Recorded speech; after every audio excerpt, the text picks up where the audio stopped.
দেখো, আজ আমি এরকম ছোট ধরনের মাছের একটা দারুণ সুস্বাদু রেসিপি শেয়ার করব, যেটা মাত্র 10 মিনিটেই তৈরি হয়ে যাবে। নমস্কার বন্ধুরা, গীতাস রান্না বান্নাতে আপনাদের সবাইকে স্বাগত। আসুন দেখে নেওয়া যাক আমার আজকের এই রেসিপিটা। তো প্রথমে এখানে আমি এইরকম বাটা বা চারাপোনা, এগুলো কি মাছ আপনারা আমাকে কমেন্ট করে জানাবেন, আমি ঠিক চিনতে পারিনি। তো মাছে প্রথমে আমি লবণ আর হলুদ গুঁড়ো মাখিয়ে 10 মিনিট রেখে দেবো, এতে করে মাছ ভাজবার সময় কড়াইতে আটকে যাবে না। তো এখন রান্নাটা করবার জন্য গ্যাসে একটা কড়াই ভালো করে গরম করে নিয়ে দিয়ে দিচ্ছি পরিমাণ মতো সর্ষের তেল।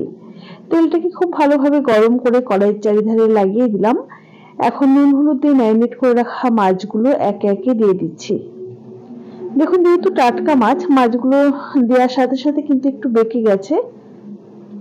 তো মাছগুলোকে উল্টে পাল্টে আমি হালকা করে ভেজে নিচ্ছি, খুব বেশি কড়া করে মাছগুলোকে ভাজবো না। তো দেখুন, প্রথম ব্যাচের মাছ ভাজা হয়ে গেছে, তেল ঝরিয়ে তুলে নিয়েছি। দ্বিতীয় ব্যাচের মাছগুলোকেও ভেজে তুলে নিলাম। এখন এই তেলের মধ্যে অল্প একটু কালো জিরে ফোড়নে দিলাম। ফোড়ন হয়ে গেলে এর মধ্যে দিয়ে দিচ্ছি পেঁয়াজ কুচি।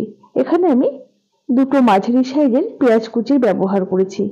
পেঁয়াজটাকে নাড়াচাড়া করে হালকা করে একটু ভেজে নিচ্ছি, খুব বেশি লালচে করে ভাজবার প্রয়োজন নেই। দেখো, পেঁয়াজটা এরকম একটু ভাজা হওয়ার পর আমি এই গ্যাসের ফ্লেমটা একদম কমিয়ে রেখে, দেখো, খুব অল্প পরিমাণ একটুখানি জিরে গুঁড়ো দিয়ে দিলাম। দিয়ে দিচ্ছি অল্প পরিমাণ একটুখানি লাল লঙ্কার গুঁড়ো আর অল্প একটু হলুদ গুঁড়ো।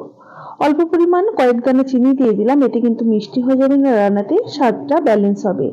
স্বাদ মতো চেরা কাঁচা লঙ্কা, একটা মাঝারি সাইজের টমেটো কুচি আর স্বাদ মতো লবণ দিয়ে লো ফ্লেমে মোটামুটি মিনিট খানিক সময় ধরে একটু নাড়াচাড়া করে নিচ্ছি। মিনিট খানেক নাড়াচাড়া করে নেওয়ার পর এর মধ্যে দিয়ে দিচ্ছি সর্ষে আর পোস্ত বাটা। এখানে আমি 1.5 চা চামচ পরিমাণ পোস্ত আর 1.5 চামচ পরিমাণ সর্ষে দানা একই সাথে আমি বেটে সেটাই দিয়েছি। এখন খুব ভালোভাবে নাড়াচাড়া করে নিলাম। গ্যাসের ফ্লেমটা একদম লোতে রেখে ঢাকা দিয়ে জাস্ট 2 থেকে 3 মিনিট সময় ধরে রান্না করে নেব। খুব বেশি সময় ধরে এই সর্ষে পোস্ত কষিয়ে নেবার প্রয়োজন নেই।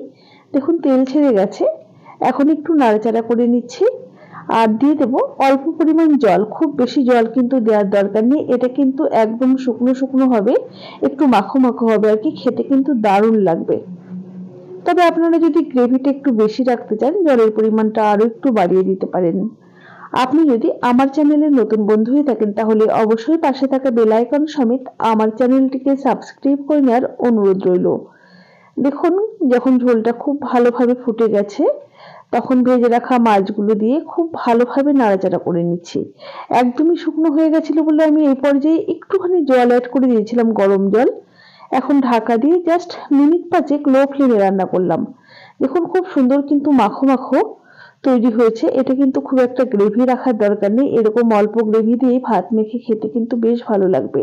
এই পর্যায়ে এর মধ্যে দেখুন অল্প কিছুটা ধনেপাতা কুচি, কয়েকটা চেরা কাঁচা লঙ্কা আর 2 চা চামচের মতো কাঁচা সর্ষের তেল দিয়ে গ্যাসের ফ্লেমটা বন্ধ করে কিছুক্ষণ স্ট্যান্ডিং টাইমে রেখে তারপর পরিবেশন করে দেব।